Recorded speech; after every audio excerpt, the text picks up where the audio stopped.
Good day mga kadiskarte. Ngayong araw nga ay on duty na naman tayo. May nag-chat kasi sa atin. Grabe, iba talaga kapag talented na pogi.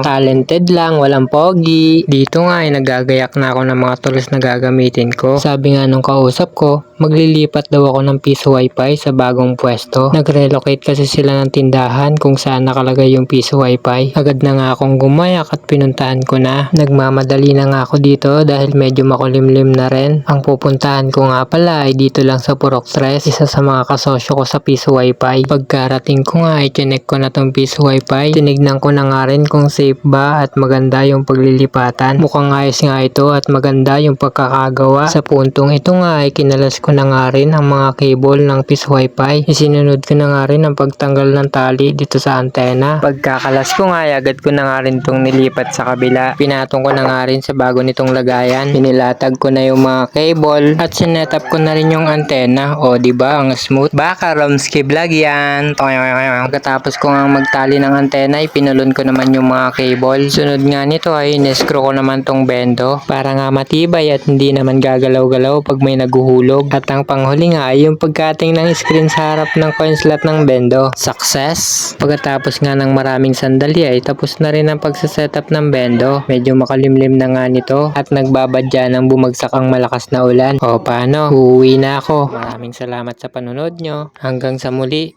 Ingat!